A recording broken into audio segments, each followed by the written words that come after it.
मागच्या 8 ते 10 दिवसापासून संबंध महाराष्ट्रात विशेषतः इंदापूर आणि बारामती तालुक्यामध्ये माळशिरस तालुक्यामध्ये मोठ्या प्रमाणात हा पाऊस होत आहे आणि मे महिन्यामध्ये ऐन उन्हाळ्यात पाऊस होणारी ही घटना मागच्या 50 वर्षामध्ये घडली नाही। तालुक्यातील लोकांना खूप मोठ्या प्रमाणात बसलेला आहे, कारण मागच्या विशेषतः 2-3 दिवसामध्ये पावसाचं प्रमाण खूप झपाट्याने वाढलं आणि शेटपळगडे असेल, संसर असेल, बारामती आणि इंदापूरच्या बाउंड्रीवरची काही गावं असतील, या गावामध्ये भिगवणमध्ये मोठ्या प्रमाणात जवळजवळ 10 ते 12 इंच पाऊस 24 तासामध्ये झाला आणि त्यामुळे तिथं पूरसदृश्य परिस्थिती निर्माण झाली।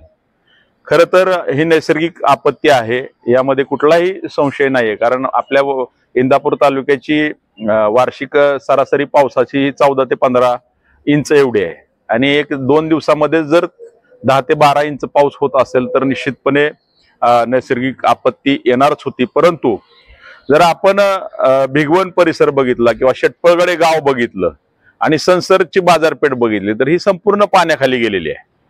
भिगवण बस स्थानकाच्या परिसरात तर जवळजवळ छाती इतकं पाणी आहे, म्हणजे ऐन लोकवस्तीमध्ये, आणि शेटपळगडे गाव तर जवळजवळ 75% पाण्यामध्ये ते गाव गेलेलं होतं। आज आम्ही त्या गावचा दौरा सुद्धा केला, त्या ठिकाणी 8-8, 9-9 फुटापर्यंत पाणी घरामध्ये शिरल्यामुळं अभूतपूर्व असं नुकसान सर्वसामान्य लोकांचं झालं आहे। आणि मला या ठिकाणी एवढंच सांगायचंय की जरी ही नैसर्गिक आपत्ती असली तरीही सर्वसामान्य माणसाला ह्याची जास्तीत जास्त झळ पोचली, ह्याचं कारण म्हणजे इंदापूर तालुक्यामधील ढिम्म असलेलं प्रशासन हे आहे। कारण मागच्या 10 दिवसापासून पाऊस चालू आहे आणि पावसाचा वेग सतत वाढत आहे। ह्याचा कॉग्निझन्स घेऊन इंदापूर तालुक्याचे तहसीलदार असतील, बीडीओ असतील किंवा इतर प्रशासकीय अधिकारी असतील, यांनी या संदर्भातल्या उपाययोजना काय केल्या मला सांगा तुम्ही। प्रत्येक गावामध्ये ग्रामसेवक आहे, तलाठी आहे, ग्रामपंचायतची बॉडी आहे, सर्कल आहे।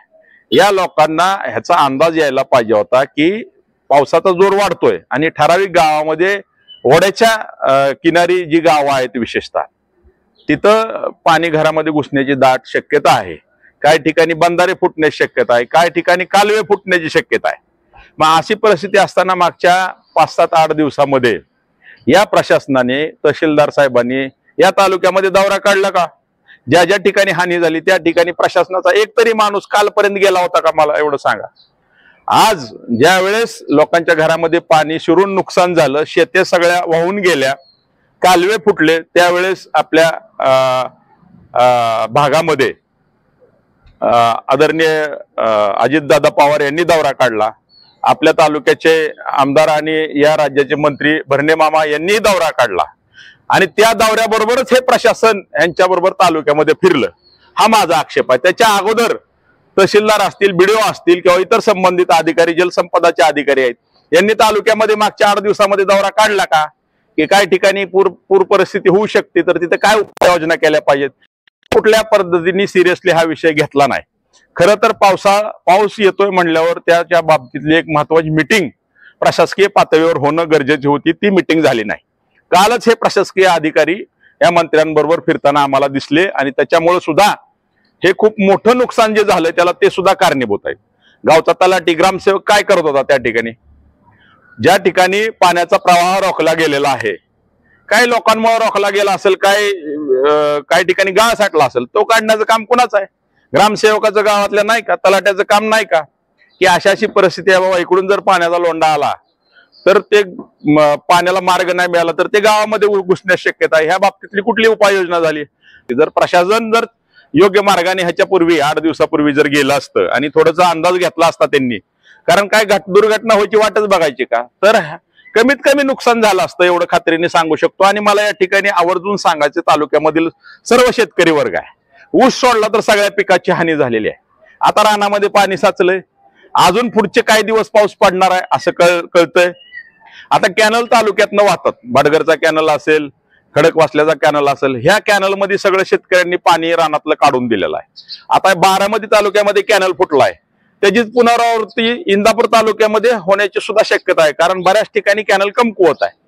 आणि जर सगळ्या शेतकऱ्यांनी त्यामध्ये पाणी सोडलं तर त्या कॅनल जर एखाद्या गावाच्या शेजारी फुटला तर त्या लोकवस्तीमध्ये पाणी जाऊन त्या ठिकाणी मोठं नुकसान होण्याची दाट शक्यता आहे। एक सुदैव आहे की आजपर्यंत तालुक्यामध्ये या नैसर्गिक आपत्तीमुळे या पावसामुळे जीवित हानी झालेली नाही, हे एक सुदैव आहे। परंतु आम्ही बघितलं, आज आम्ही षटपळगडे असेल, संसर असेल, या भागात आम्ही फिरलो, त्या ठिकाणी बघितलं की जे शेतकरी आहेत आणि ज्या गावामध्ये पाणी शिरलं त्यांच्या जनावरांच्या पुढचा चारा सुद्धा 5-5 टन चारा सुद्धा वाहून गेलेला आहे। आता त्या जनावरांच्या चाऱ्याचा प्रश्न आहे, लोकांचं झालेल्या नुकसानीचा प्रश्न आहे, घरामध्ये पाणी शिरलं, अन्नधान्य नष्ट झालंय, अगदी म्हणजे झोपण्याचं साहित्य सुद्धा त्या ठिकाणी ओलं झालंय, संपून गेलंय, टीव्ही मध्ये पाणी शिरलं, सगळ्या वस्तू जो प्रपंच म्हणून आपण म्हणतो गोरगरिबाचा तो उद्ध्वस्त झालेला आहे।